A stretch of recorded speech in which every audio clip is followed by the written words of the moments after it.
Эрдэнэс тавталгаа авцад компани санхин баруун уурхаага тэр нэмэлт хөрсний бичлэлээр эзэн гэсэн юм асуудал тэгээд энэ. За тэгээ би энэ дээр болохоор мэрэгжлийн үнэ зүгээс тайлбар өгөхөөр энд ирээд байна. За аудитаас гаргасан нийт тэр яриад байгаа 7.7 сая метр куб уулын цулын тооцооллыг яаж гаргасан бэ гэхээр хаягдл хөрсний овоолго дээр байрсан хэмжээгээ 58.4 сая метр куб хөрс байршуулсан сэрэгцсэн байдлаар байршуулсан гэж үзээд энийгээ сэрэгжилтийн коэффициент 123 туваагаад 47.5 сая метр куб гаргаж байгаа. За энийгээ болохоор уулын ажлын тайлан дээр тусгагдсан 55.23 сая метр кубээс 47.5-гаа хасаад 7.7 сая метр кубын зөрүү байна гэсэн ийм тайлбар хийгээд манай компани төсөл байдлаар ороод ирсэн байлээ. За тэгэхээр би энэ дээр 7.7 сая метр куб манай яг Эрдэнэс тавталгаа компани тооцоолоор ямар бодит байдал дээр ямар байна вэ гэдгийг би энэ дээр тайлбарлаж үзүүлье.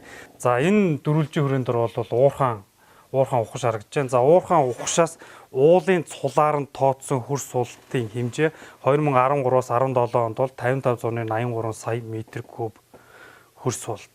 За энэ 55.83 сая метр кубыг нийтдээ бол 3 бүлэг хэсэг рүү бол хувааж байршуулсан. За нэгдүгüүрт нь бол хаягдл хөрсний овоолго дээр байршуулсан. Хаягдл хөрсний овоолго дээр 61.94 сая метр кубыг байршуулсан. За үүний дараагаар шим төрсөн бол тусад нь овоолго. За шим төрсөн бол тухайн онуудад бол 0.6 сая метр куб шим төрсийг бол шим төрсний овоолго дээр байршуулсан. За үүний дараагаар зам талбай инженерийн ажил гэсэн одоо хэсгүүдэд бол бас мөн одоо хаягдл хөрсүүдийг байршуулсан. Энэ нь бол сэрэгцсэн байдлаар 3.9 сая метр куб хөрсийг байршуулсан. За ингээд энэ тусад нь байршуулсан хөрсний хаягдл хөрсний хэмжээнүүдээ 3 хэмжээнүүдээ хооронд нэмээд үзэхээр 66,146 сая метр куб хөрс бол нийт талбайнууд байршуулсан байгаа. За энийг бол дундаж 1.2 хөрс суултын сэрэгжлийн коэффициент туваагаад үзэх юм бол 55.38 гарна. За энэ 55.38-га өөрсдийнхөө одоо уурхаагаас тооцсон уулын цулаараа тооцсон тоо хэмжээний хооронд нь хасаад үзэх юм бол 450,000 метр куб хөрс байна. За энэ нь бол хооронд нь бодоод үзэхээр 0.8% зөрүү гаргаж байгаа. За энэ 0.8% зөрүү гэдэг бол яг хаягдл хөрсний овоолго дээр хэмжсэн хэмжээ, уурхаа дээр хэмжсэн хэмжээ хоёр бол хоорондоо 0.8% зөрүү үүсгэж байна гэсэн үг. За энэ нь бол 2005 онд үйлдвэр худалдааны сайдын тушаалаар батлагдсан маркшедрийн ажлыг гүйцэтгэх техникийн заавар түүн тавигдах шаардлага гэсэн одоо техникийн нормативын шаардлагыг бол хангаж байгаа. За тэрэнд бол энэ дээр бол 1.5% бол норматив юм бол зөрүүтэй байхад зөвшөөрж болно гэж бол бичсэн байдаг. Энэ маркшедрийн ажлыг болох техникийн заавар гэдэг мундаг юм байдаг. Яг энэ заавараар бүх ажлыг удирдах хэрэгтэй. Энэ дотор ийм хэмжээний овоолгот гарч болох зөвшөөрөгдөх зөрүү 1.5% байх ёстой.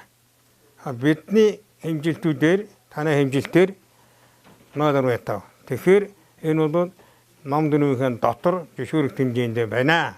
Дээр нь жилбэр хөндлөнгийн маркшедрийн хяналтын хэмжээ жилгэж байгаа. Үндсэндээ 3 удаагийн хэмжээ өгч байгаа. Оператор компани болгон өөрсдөө хэмжиж байгаа.